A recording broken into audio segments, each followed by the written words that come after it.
Hello everyone, it's Old Guardian here. In May, I decided that it's time to start building some budget decks. Rise of Shadows expansion has been out for a few weeks now, the meta is getting more stable, so it's good time to build some budget decks that will have some lasting power in this metagame. And so, I went on and I built budget decks, and I used them to climb. So every game I have played so far in May has been played with decks that have no epic cards and no legendary cards in them. So very cheap budget decks. I felt like I had nailed down a deck, that it was ready, it was viable, it was complete. I switched classes to another one. And I managed to climb to legend without using any epic or legendary cards. Overall, during this climb, I managed to create 6 successful budget decks for 6 classes. That means that there are 6 classes that you can hit legend with at the moment in the game, without using a single epic or legendary cards. And in this video, I'm going to showcase all of those decks. There are full deck guides of all of them on this YouTube channel, but I'll take a brief look at each of them and rate them according to how strong they felt. Coming in at number 6 is 2 Warlock.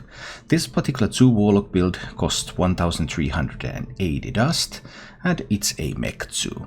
So it has to be kind of a Mech 2 because you don't have Magic Carpet. Magic Carpet is an epic.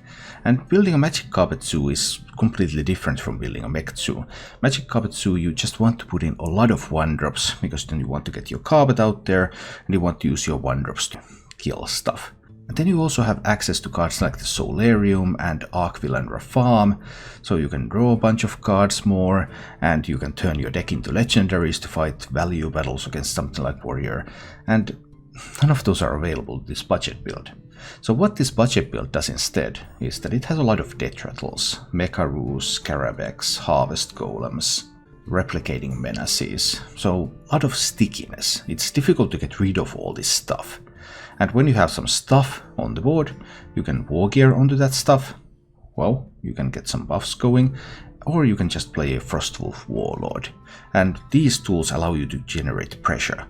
So you don't have the endgame value of a farm, you don't have the instant explosiveness of the Magic Carpet, but instead you have a lot of stickiness, and then either buffs or big minions based on having a board. 2 Warlock reached 60% win rate during my climb, this variant, and it's a pretty nice deck. It struggles a little bit in a heavy warrior meta, even with those big minions. But playing 2 Warlock is like the epitome of what Hearthstone is all about. Generating tempo, controlling the tempo of the game, controlling the board, making it difficult for your opponent to clear your board. Just a lot of interesting board-based battles when playing this deck. Coming in at number 5, costing 1680 dust, is Murloc Mech Shaman. This is actually the deck that I completed my climb with. I hit legend playing this deck, and this deck is an answer to the question, okay, how do you build a Murloc deck when you don't have war leaders? Well, when you don't have war leaders, you kind of have to make some compromises, and the compromise made in this deck is to add mechs. Yeah, mechs here, mechs there. What can I do? Mechs are the go-to answer for budget decks right now in Rise of Shadows. And this deck complements the Murloc package with Mecharoo, Microtech Control, Explodinator, Replicating Menace. A lot of stickiness going on, then the Storm Chaser, Tutor for Bloodlusts. So you have minions, you have tokens, you try to make it so that the opponent can't get rid of them, and then you just Bloodlust them down. Murloc Shaman also has some hard removal, because Toxfin can generate a poisonous Murloc, like the Blue Chill Warrior can become poisonous Charger, or if you have anything left over on the board. And that bit of hard removal makes it easier to contest something like a very early giant. Coming in at number 4 is Silence Priest, and this is 1500 dust version of Silence Priest. I updated the build that I had built at the very start of the expansion.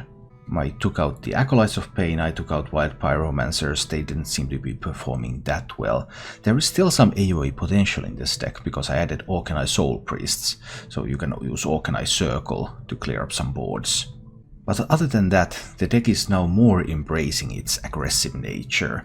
Just want to get those Watchers out on the board, you want to silence those Watchers and you want to start hitting face. And having access to a Divine Spirit Inner Fire combo, that's just a small bonus on top. It can finish some games, but also you don't always have to use that, you can just use the big minions and hit. And cutting some of that smaller support stuff also allowed me to put in a Spellbreaker for an additional silence effect, and I can also more easily spend a silence effect to silence one of opponent's minions if needed. And Convincing Infiltrator giving me one more taunt, some defense line against the aggressiveness of Rogue. And the Rogue matchup is what this deck is specifically much better with than my older versions. As the third most effective budget deck, there's Budget Token Druid. This build 1400 dust. What do you do if you don't have Archmage Vargot? What do you do if you don't have Whispering Woods? If you don't have Keeper Steladris? Those are incredibly powerful cards in Token Druid. But hey, Mech Package can make it all better once again. There's Mecharoo, Harvest Golem, Microtech Controller, Explodinator, Replicating Menace. Just a lot of stickiness in this deck. And in this deck, if you have any tokens on the board, there are so many buffs with Blessing of the Ancients and Power of the Wild. And finally, there's of course the Savage Roar combo to finish off the opponent. Even without access to that game-changing Whispering Woods, just replacing that idea with mechs and stickiness and then Savage Roaring works out very well. At the number 2, maybe surprisingly, comes Mech Paladin, costing 1880 dust. I mean, Paladin is not even played that much right now, so what's up with that? Paladin was a class that I really struggled with. I played with secrets, I played with secret mech hybrids. I just could not get it done. Until I went over and played full mechs. There are some full cost full mech builds around. They are mostly based around Kangor's Endless Army, but I don't care about Kangor's Endless Army. I don't have that in this deck anyway. I just want to kill people, and killing people can be done with more powerful mid-game. So when I'm not running Kangor's Endless Army, I can afford to run stuff like Explodinators and Replicating Menaces. And when I'm not running Kangor's Endless Army, I don't really care about where my buffs come from. I can easily run Blessing of Kings instead of just more magnetic minions.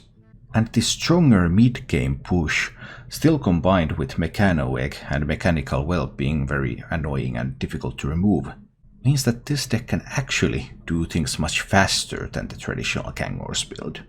And faster in Hearthstone is usually good.